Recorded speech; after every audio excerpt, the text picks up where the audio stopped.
We are deeply grateful for their courage, and our hearts go out to their families. We are also joined by Debbie Dalton, who I've had the privilege of being friends with now for a number of years. And she is a remarkable woman who suffered a heartbreaking tragedy, losing her son Hunter to a fentanyl overdose. And she has impressed me so profoundly by her ability to turn her pain into a passion to help other parents so that hopefully they never have to experience the hole in her life that she has. Sadly, in North Carolina, there are thousands of stories like Hunter's. Young people whose lives have ended much too soon because of one of the deadliest drugs to ever come into our country. Too many North Carolinians are like Debbie, left alone. Parents, siblings, spouses, children, and friends, they will never get their loved one back. Currently, we're losing about 9 North Carolinians every day to a fentanyl overdose. That's 9 people on this Thursday, 9 people yesterday, 9 people tomorrow. That's 9 families every day who will have a hole in their hearts for the rest of their days. To address this crisis, we have to address supply and demand.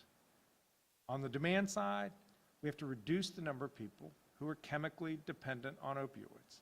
We have to reduce the number of people struggling with addiction, and we can. There are proven methods, and we have to be more concerted in our effort to help people who are struggling with addiction. On the supply side, we have to break up the drug trafficking rings that are bringing this poison into our state and making millions and millions of dollars off of people suffering. Our law enforcement officers work day and night to get fentanyl off our streets, but they need more help. They need more support. That's why I'm calling for a fentanyl control unit with dedicated drug agents and prosecutors who can smash these drug trafficking rings peddling this poison, just as we are reducing the stigma over people struggling with substance use disorder. As Attorney General, I've sat with parents all across the state who lost their children to this epidemic. I led the national bipartisan coalition of state attorneys general to take the opioid drug companies to court that created this problem in the first place.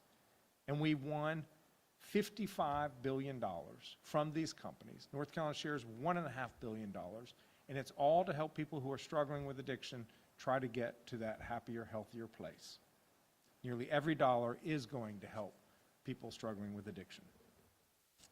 We successfully urged the U.S. Congress to pass $300 million at the end of last year to improve the fentanyl scanners at the border so that we are able to detect and secure more of these drugs before they ever come into the United States. We worked with members of the General Assembly on a bipartisan basis to draft and support the Stop Counterfeit Pill Act, which became law in May of 2023 to address the growing threat of counterfeit fentanyl pills.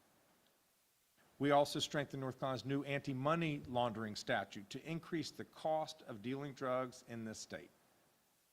We've made progress by working in a bipartisan fashion to crack down on fentanyl here in North Carolina and to invest in border security to stop the flow of fentanyl coming into the country. But there is so much more we have to do. That's why I'm calling for a fentanyl control unit with agents at the SBI and special prosecutors at the Department of Justice. The fentanyl control unit would dedicate more prosecutors and more drug agents to the work of getting fentanyl off of our streets. It will protect people from fentanyl, save families from these tragic loss, and support local law enforcement officers as they do their jobs, especially in the complicated work of cross-jurisdictional drug rings. I was disappointed that the Senate budget did not include the fentanyl control unit.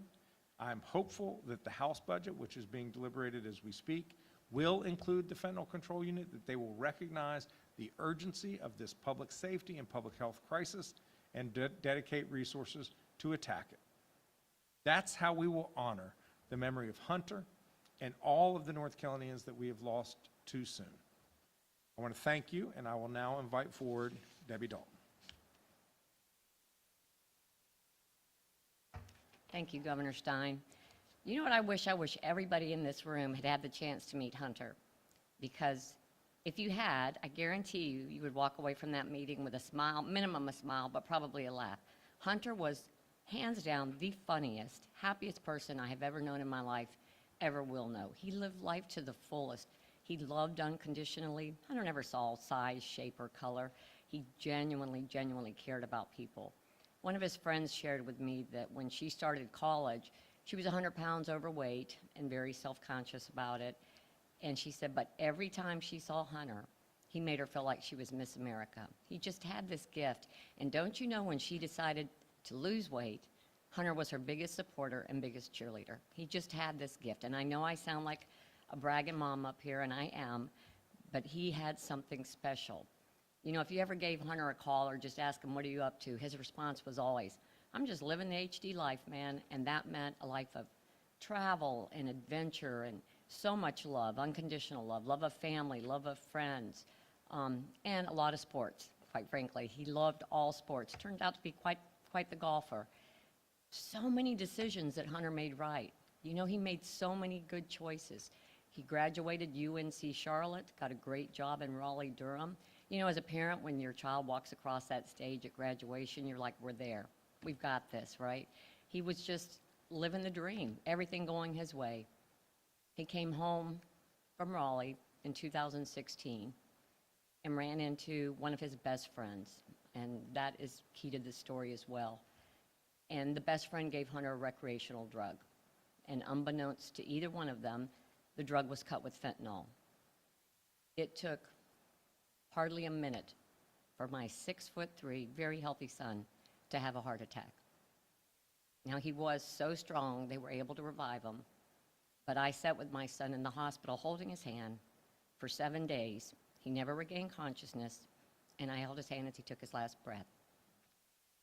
You know, to say that we were shocked by what happened, that's not even a strong enough word. We're still shocked to this day. We didn't see this coming.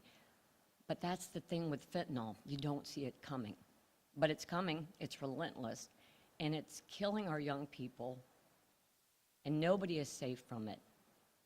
Governor Stein is a fierce, dedicated leader, and our law enforcement officers are doing everything that they can do, but they need help. And this fentanyl control unit, I mean, obviously from my perspective, it's a no-brainer. We need every resource possible, every tool in the toolbox. Safeguarding our communities and keeping our young people alive has to be our priority.